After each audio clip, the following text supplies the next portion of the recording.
ঘরের দরজার কাছে আসতেই একটা সুস্বাদু গন্ধ এসে লাগলো ধীমানের নাকে। ঘরে ঢুকে এসে মাকে বলল, মা, মাংস এনেছো বুঝি? অনেক দিন খাইনি। না মা, শুকনো হাসি গৌরীর ঠোঁটে। মাংস না বাবা, মুরগির টেংরি। ধীমান খুশি হয়ে বলে, ওই হলো, টেংরিতে কি মাংস কম থাকে মা?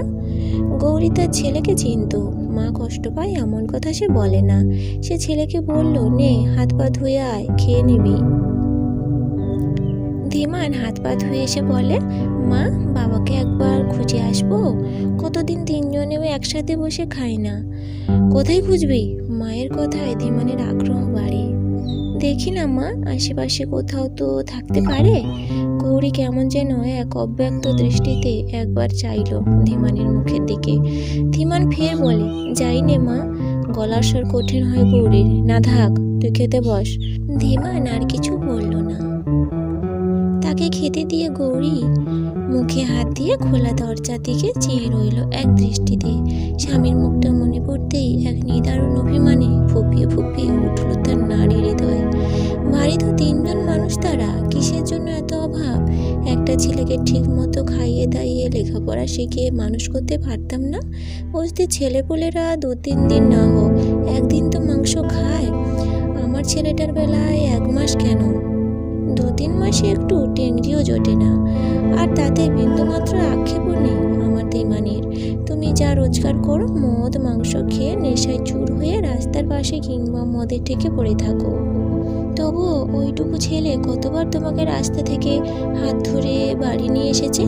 আমি তাকে কতবার বকেছি, পাড়ার লোক মাতালের ছেলে বলে, তবুও সে তোমাকে বাপ বলে মানে। কিন্তু তুমি?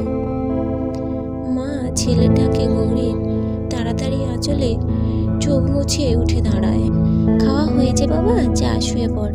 ধীমান ফ্যালফ্যাল করে মায়ের দিকে তাকিয়ে থাকে। রাত 11টা। মায়ের কথা মতো শুয়ে পড়ে ধীমান, কিন্তু চোখ বুজে বিছানায় পড়ে রইল। ঘুম নেই চোখে। লোকের বাড়ি বাড়ি ভাই ফরমাস খাটতে খাটতে ক্লান্ত তার মা, গভীর নিদ্রায় অচেতন। মায়ের স্পষ্ট মুখটা দেখতে ভারী ইচ্ছে করছিল, তাই সে ঘরের ল্যাম্পটা জ্বালালো। অনেকক্ষণ পর্যন্ত সে তাকিয়ে রইল তার মায়ের মুখের দিকে। দিন দুঃখী তার মায়ের মুখ থেকে যেন চোখ সরাতেই পারছিল না সে। পৃথিবীর সব দুঃখী মায়ের রাশি রাশি কান্না যেন জমা হয়ে আছে তার মায়ের নিদ্রিত চোখে মুখে। আপন মনে সে ডুকরে উঠল, মা, মা গো, তোমার বুঝি ভারী কষ্ট না? দুফোঁটা চোখের জল তার মায়ের কপালে পড়ে ল্যাম্পের আলোয় তা যেন চিকচিক করে উঠল। সেদিকে তাকিয়ে এসে অস্পষ্ট স্বরে বলে ওঠে, মা, তোমার সব কষ্ট আমার চোখে জল দিয়ে ধুয়ে দেব, তুমি দেখে নিও মা গো। আর তো কটা বছর, মাধ্যমিক পাস করে কোথাও না কোথাও একটা কাজ জোগাড় করে নেব মা, দেখবে তখন আর কোনো কষ্টই থাকবে না তোমার। বাবাকে বাইরে কাজ করতে দেব না, আর বাইরে না গেলে বাবা ওসব ছাইপাশ খেতেও পারবে না।